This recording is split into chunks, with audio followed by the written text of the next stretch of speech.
अजितदादा राहिलेले नाहीत हे आजही खरं वाटत नाही। आपण आज तिसऱ्या दिवसाचा विधी आज या ठिकाणी संपन्न केला।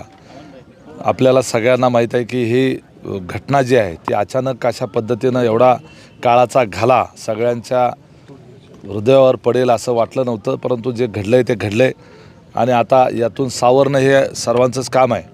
महाराष्ट्रभरातील अजितदादांवर प्रेम करणाऱ्या सर्व कार्यकर्त्यांनी यातून सावरलं पाहिजे। पवार कुटुंबाने देखील यातून सावरलं पाहिजे आणि त्या कुटुंबाला आधार देण्याच्या करता अजितदादांनी संपूर्ण महाराष्ट्रभर त्यांच्या विचाराचा जो राष्ट्रवादी परिवार उभा केलेला आहे, या परिवारानं त्यांचा जो पवार कुटुंबाचा परिवार आहे त्यांनी जो त्याग केलेला आहे, अजितदादांनी जो त्याग केलेला आहे, त्या सगळ्याचा विचार करता त्या पवार कुटुंबाला आधार देण्याच्या करता राष्ट्रवादी परिवारानं खंबीरपणे उभं राहिलं पाहिजे। ज्या पद्धतीनं छत्रपती शिवाजी महाराज गेल्यानंतर, छत्रपती संभाजी महाराज गेल्यानंतर पुढच्या काळामध्ये संताजी धनाजींनी स्वराज्य सांभाळलं आणि हे स्वराज्य वाढवलं, तसं रयतेनं हे रयतेचं राज्य, अजितदादांचं हे स्वराज्य हा पक्ष त्या ठिकाणी पुन्हा जोमानं उभा करण्याच्या करता, वाढवण्याच्या करता अजितदादांच्या कार्यकर्त्यांना आता त्या ठिकाणी संताजी आणि धनाजीची भूमिका बजावावी लागणार आहे आणि ती बजावण्याच्या करता आम्ही सज्ज आहोत। याच काळामध्ये आता जिल्हा परिषदेच्या आणि पंचायत समितीच्या निवडणुका आहेत। त्या निवडणुका 2 दिवसांनी पुढं जरी ढकललेल्या असल्या तरीसुद्धा लोकशाही प्रक्रियेमध्ये अशा निवडणुका अपरिहार्य असतात।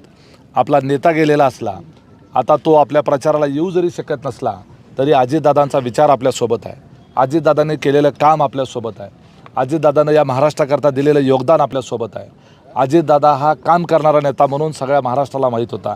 सातत्यानं सकाळी उठल्यापासून ते झोपेपर्यंत सातत्यानं काम करणारा नेता, शेवटच्या क्षणापर्यंत तो कामच करत होता आणि काम करतच गेला।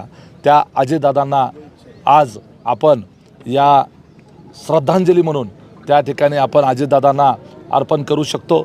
आपण अजितदादांचं हे सगळं सातत्यानं काम करणं आणि विकासाच्या करता म्हणून या महाराष्ट्राला उभारण्याच्या करता सातत्यानं मेहनत करणं, ती जो अजितदादांचा दृष्टिकोन होता, तो दृष्टिकोन मनामध्ये ठेवून आपल्या सर्व या निवडणुकीला राष्ट्रवादीच्या वतीनं उभ्या असलेल्या उमेदवारांनी त्या ठिकाणी मतदारांकडे मताचा कौल मागावा।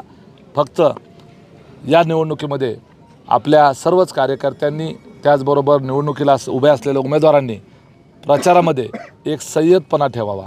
आपण शोकाकुल वातावरणामध्ये आहोत, सर्व जनता शोकाकुल आहे, महाराष्ट्र हा शोकसागरात आहे, तरी आपण निवडणुकीच्या पारंपरिक पद्धतीनं प्रचार न करता कुठल्याही पद्धतीच्या हलग्या म्हणा, ढोल ताशे म्हणा किंवा फटाके उडवणं अशा पद्धतीचं जल्लोषाचं स्वरूप या निवडणुकीला असणार नाही, याची काळजी राष्ट्रवादीच्या कार्यकर्त्यांनी तर घ्यावीच, परंतु इतरही पक्षांनी घ्यावी।